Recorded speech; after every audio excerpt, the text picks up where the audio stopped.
और कृष्ण ऐसे ही हैं जो पीड़ा को भी आनंद में, व्यवहार को भी भजन में बदल देते हैं। भगवान राधा रानी बैठी और प्रिया जी बड़ी संकोच में फंस गई। सब गोपियां देख रही थी, दूर दूर से गोप देख रहे थे और उसी लज्जा में, जैसे नायिका शास्त्र में नायिका स्वरूप का विद्युत मटी जो है तो रस सिद्धा है, उन नारियों का स्वभाव होता है लज्जा। और इस समय प्रिया जी रस सिद्धा हो गई और उन्होंने अपने कंकर से लज्जा से एक गड्ढा खोद दिया। बड़ा सुंदर गोल गड्ढा बन गया। भगवान ने मोटा देखकर उसके बराबर में ही अपनी बंसी से एक गड्ढा खोद दिया। दोनों गड्ढे खुद गए और फिर अपनी पोली बंसी से अंदर से दोनों गड्ढों को मिला दिया और उसके ऊपर बैठी राधा रानी और सातों पुरियों का जल उनके ऊपर नदियों का जल गिरा और श्याम सुंदर बैठ गए नीचे। श्री राधा कृष्ण के श्री अंग से होता हुआ वो जल राधा कुंड श्याम कुंड में आपूरित हो गया और महाराज अपूर्व भाव से श्री राधा कृष्ण का अभिषेक संपन्न हुआ और राधा कृष्ण दोनों ने आशीर्वाद दिया कि ये कुंड चिरकाल तक सुरक्षित रहेगा। और महाराज इस कुंड में आकर जो भी अघोई अष्टमी की रात्रि अर्थात वर्ष में किसी भी दिन आकर स्नान करेंगे उनके हृदय में निश्चित रूप से कृष्ण भजन रुचि भी प्राप्ति हो जाएगी। और जो निसंतान दंपति वहां पर जाकर स्नान करेंगे उनके यहाँ कृष्ण भक्त पुत्र की भी प्राप्ति हो जाएगी। उस राधा कुंड श्याम कुंड जो कि लुप्त हो गया था, दो घासों के झुरमुटों के बीच में जो रह गया था, वहां पर फिर रघुनाथ दास गोस्वामी जी महाराज पधारे। जब श्रीमन महाप्रभु श्रीधाम वृंदावन पधारे तब श्रीमन महाप्रभु ने आदेश दिया कि भैया ये दोनों कुंड जो है ये राधा कुंड और श्याम कुंड है। 18 बार तो जरासिंध ने मथुरा पर आक्रमण किया, कितने राजा महाराजाओं ने मथुरा पर आक्रमण किया। फिर महाराज औरंगजेब ने मथुरा पर गोविंद देव जी का मंदिर तोड़ दिया, मदन मोहन जी का मंदिर तोड़ दिया। मथुरा में इतने बड़े बड़े मंदिर थे जिन मंदिरों के मंडप में 2000 खम्भे लगे हुए थे। आप कल्पना कर सकते हैं जिस मंदिर के मंडप में 2000 स्तंभ लगे हो वो कितना विराट होगा। ऐसे मंदिरों को नंदगाम, बरसाना, गोकुल, दाऊजी, वृंदावन ये वैभव की पराकाष्ठा थी जिसको औरंगजेब ने तोड़ दिया और उसके बाद के शासकों ने जिसको छिन्न भिन्न किया। ऐसे समय में सारे ब्रजवासी जो थे वो मूल स्थानों पर छिप कर कहीं कुछ बोल पाते थे, कहीं कोई संस्कृति नहीं थी, सभ्यता नहीं थी। तब श्री चैतन्य महाप्रभु स्वयं कीर्तन करते हुए वृंदावन पधारे। उन्होंने बताया ये राधा कुंड है, ये श्याम कुंड है। और उनके बाद जब रघुनाथ दास गोस्वामी जी महाराज सठ गोस्वामी गण जब ब्रज में पधारे और रघुनाथ दास गोस्वामी जी महाराज पधारे तब उन्होंने अपने एक वैभव संपन्न सेठ शिष्य को आज्ञा देकर उन दोनों कुंडों का जीर्णोद्धार करवाया, निर्माण करवाया। उसी राधा कुंड और श्याम कुंड के तट पर 80 साल की अवस्था में कृष्णदास कविराज बैठकर श्रीमन महाप्रभु के आनंद में घूमा करते थे। राधा कुंड श्याम कुंड गिरी गोवर्धन और माधुर माधुर बंसी बाजे ऐटा वृंदावन। राधा कुंड और श्याम कुंड के तट पर बैठकर कृष्णदास कविराज निरंतर जप करते थे। सर गोस्वामी पादों का विलास था। वहीं पर रूप गोस्वामी पाद, सनातन गोस्वामी पाद, जीव गोस्वामी पाद, रघुनाथ दास, रघुनाथ भट्ट, श्री गोपाल भट्ट गोस्वामी पाद चतुर्दिक भगवत भजन परायण थे। चारों तरफ स्निग्ध वातावरण था, एक भी अशुद्धाचारी न था, एक भी अशुद्ध वृत्ति वाला न था। आजकल तो कलिकाल इतना प्रचंड हो गया, रोज लोग बाग गोवर्धन जाते हैं, गाड़ी में ही परिक्रमा दे आते हैं। कितने ग्रामीण जाते हैं बीड़ी पीते हुए परिक्रमा दे रहे हैं। कितने लोग ट्रांजिस्टर अपने साथ ले जाते हैं गाना सुनते हुए। महाराज गिरिराज जी की परिक्रमा दे रहे हैं और गाना दे रहे टिस्टा सुनते चले जा रहे हैं।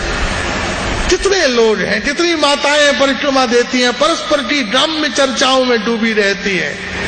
राज्य की परिक्रमा देनी चाहिए। हमको बहुत सावधानी से, बड़ी सात्विकता से, बड़ी पवित्रता से गिरिराज जी जाएं, वस्त्र उतारें, स्नान करें, पवित्र हों, माला झोली लें, मौन धारण करें।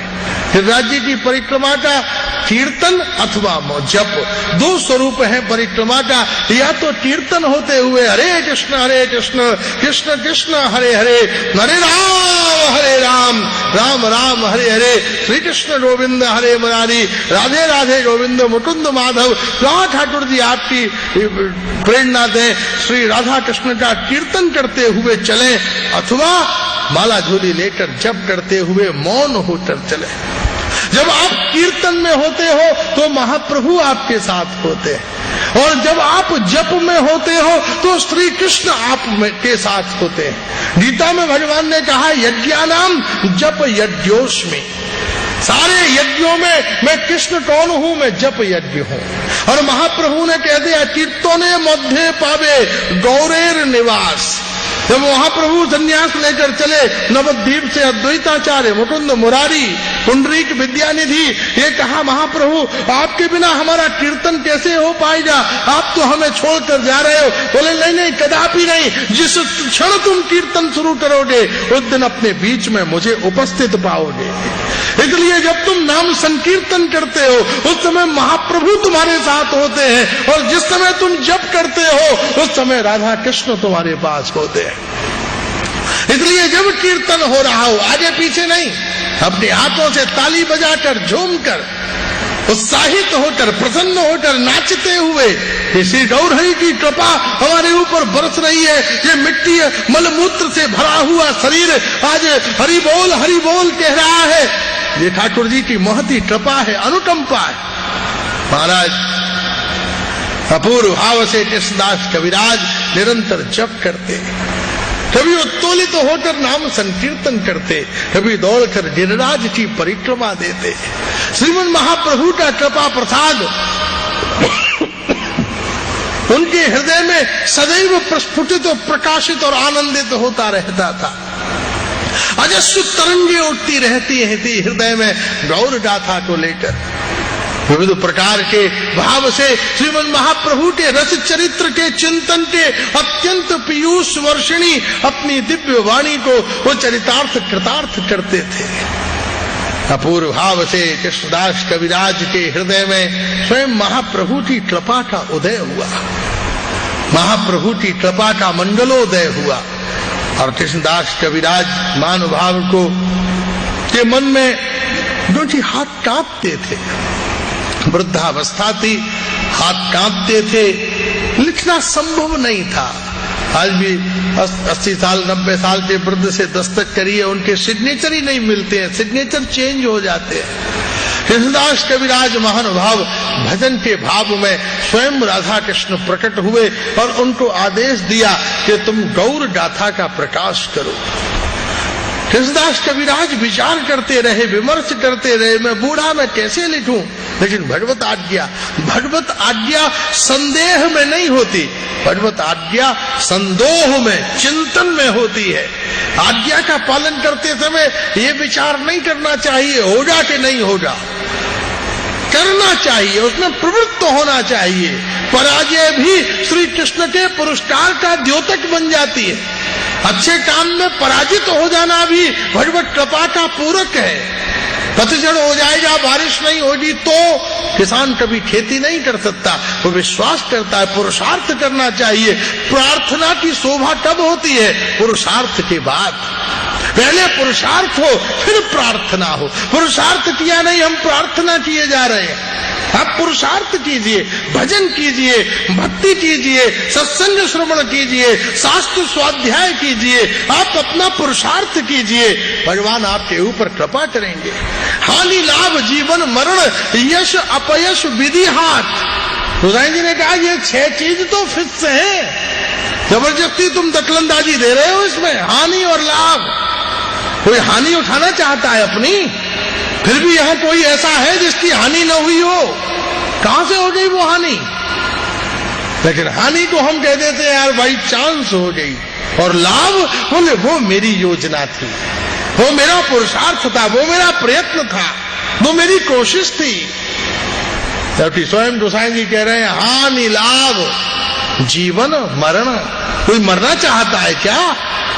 भाई मर कैसे गए? बोले पता नहीं, जिंदा कैसे थे? बोले मैंने जो आम खाए, बादाम खाए, दूध पिया, जूस पिया, दूध पिया, जो माल उड़ाया, जो 4 किलोमीटर में दौड़ने जाता था, उसकी वजह से मैं जिंदा था। भाई उसकी वजह से जिंदा थे तो मरे क्यों? सावधान रहते, मरते भी नहीं। तो हानि लाभ जीवन मरण, यश अपयश। अरे भाई आप तो उस प्रोग्राम के प्रेसिडेंट थे। अरे साहब मैंने सोशल वर्क किया है, मैंने हार्ड वर्क किया है, मैंने सोसाइटी की हेल्प की है। बोले भाई वो गाली दे रहे थे, बोले वो बदमाश है, मैं तो सज्जन आदमी हूं। हानि लाभ जीवन मरण, यश अपयश विधि हाथ। भगवान ने कहा वो तो मेरे हाथ में, तुम जबरदस्ती ऊधम मचा रहे हो। सकल पदार्थ है जग माही, भाग्यहीन नर पावत नाहि। जिसके भाग्य में नहीं है उसे वो चीज मिल ही नहीं सकती। ये मत नापो गंगा में कितना पानी है, ये देखो तुम्हारे पास घड़ा कितना बड़ा है, लोटा कितना बड़ा है। पुरुषार्थ का विषय धन नहीं है, वो फिक्स है। पुरुषार्थ का विषय जीवन नहीं है, वो सुनिश्चित है। पुरुषार्थ का विषय यश भी नहीं है, वो ईश्वर संकल्प से प्राप्त होता है। पुरुषार्थ का विषय भजन है। भजन का संबंध है पुरुषार्थ से, भजन का संबंध है हमारे संकल्प से। भगवत प्रेम प्राप्त होता है प्रयत्न से, पुरुषार्थ से। इसलिए 3 बजे जागो, सूर्य से पहले उठो और मंडला में जाके भगवान का दर्शन करो। ये शवों का सुख, सोने का सुख कैसा है? शवों का। लाखों करोड़ों सब सोए पड़े हैं ताबूत में बंधे हुए, चैन की नींद सो रहे 24 आवर्स। आप भी बिस्तर पर पड़े पड़े सो रहे हो। काय का सुख है? मुर्दे का सुख। जो सोने का सुख लेता है वो मुर्दे का सुख लेता है। जो अभिमान का सुख लेता है वो शराबी का सुख लेता है। लेकिन जो भजन का सुख लेता है वो कृष्ण कृपा का सुख लेता है। वो कृष्ण कृपा का सुख है, जो भजन का सुख है, जो हमारे समर्पण का सुख है, जो हमारी प्रार्थना का सुख है। इसलिए महाराज जीवन का वास्तविक सत्य क्या है, पुरुषार्थ क्या है? भजन। प्रयत्न पूर्वक। आप मिठाई का डिब्बा खोलते ही मक्खी भिनभिनाने लगती है, एक हाथ से उड़ाते रहते हो, एक हाथ से खाते रहते हो, उड़ाते रहते हो, खाते रहते हो। उसी प्रकार जब माया झोली लेकर भजन करो तो उसी समय सारी दुष्प्रवृत्तियां आ जाएंगी कि अगर ये भक्त बन गया तो हमारा क्या होगा? काम क्रोध मोह लोभ, हम तो यूजलेस हो जाएंगे, हमारा प्रोडक्शन ही बंद हो जाएगा, मार्केट में हमारी वैल्यू ही नहीं रहेगी। इसलिए पटलो ऐसे जल्दी से। भक्त पत्नी को याद दिलाता है, पुत्र को याद दिलाता है, धन को याद दिलाता है। लेकिन लड्डू उठाते समय जैसे मक्खी हिलाते हो, ऐसे ही कृष्ण नाम लेते समय इनको भी हटाओ, हटो, काम क्रोध मोह लोभ इनको हटाओ। किसी को याद मत होने दो, किसी को बुद्धि में मत आने दो। केवल महाराज जब पत्नी याद आए तो ठाकुर की बंसी को याद करो, जब रिश्तेदार याद आए तो भगवान के 2 बालकों को याद करो। और हरे कृष्ण कृष्ण कृष्ण हरे हरे, हरे राम राम राम हरे हरे। जीवन के सद संकल्प में प्रवृत्त हो। कृष्णदास कविराज महानुभाव राधा कुंड श्याम कुंड के तट पर अभिराजित होकर राधा कृष्ण आज्ञा प्रसाद उस चैतन्य चरितामृत के लेखन में प्रवृत्त हुए। हाथ कांपते थे, लेकिन जब लिखने बैठते थे तो हाथ सीधे हो जाते थे। राधा कुंड श्याम कुंड के चारों तरफ जो वृक्षों के पत्ते थे, उन पत्तों से आर्द्र होने वाला जो रस था उसमें राधा कुंड श्याम कुंड का जल बनाकर शाही बनाई और वहां पर लगे हुए वृक्षों की कलम, वृंदावन के वृक्षों की, राधा कुंड गोवर्धन के वृक्षों की कलम। और जब लिखने बैठते थे तो उसमें भी अपने आंसू टपकते जाते थे। एक एक प्यार लिखते थे और जब रुट जाते थे तो नाचते थे, हे गौर हरि हे गौर हरि, हे गौर हरि हे गौर हरि, श्री राधे श्री राधे श्री राधे। फिर प्रिया जी प्रेरणा देती थी। फिर महाराज कृष्णदास कविराज लिखना शुरू करते थे। भजन में, कृष्ण विरह में, महाप्रभु की कृपा में कृष्णदास कविराज ने वो मंगलमयी अद्भुत चैतन्य चरितामृत ग्रंथ पूर्ण हुआ और कृष्णदास कविराज उस पूर्ण ग्रंथ को लेकर राधा कुंड के तट पर आए कि प्रिया जी को, राधा रानी को मैं ऐसे प्रसादी कर दूं। हाथ कांपते थे, कांपते हाथों से उस चैतन्य चरितामृत की जो पत्रावली थी उसे लेके जब राधा कुंड में झुके तो हाथ पैर कांप रहे थे। हाथ से चैतन्य चरितामृत छूटकर राधा कुंड में गिर पड़ी और चैतन्य चरितामृत के जो पत्र थे वो राधा कुंड श्याम कुंड में चारों तरफ बिखर गए। ऐसा लगा जैसे हजारों कमल खिल पड़े हों राधा कुंड श्याम कुंड में। दास कविराज नृत्य करने लगे, जय हो जय हो जय हो। आज मेरी कृति को राधा रानी ने स्वयं पढ़ने के लिए स्वीकार कर लिया।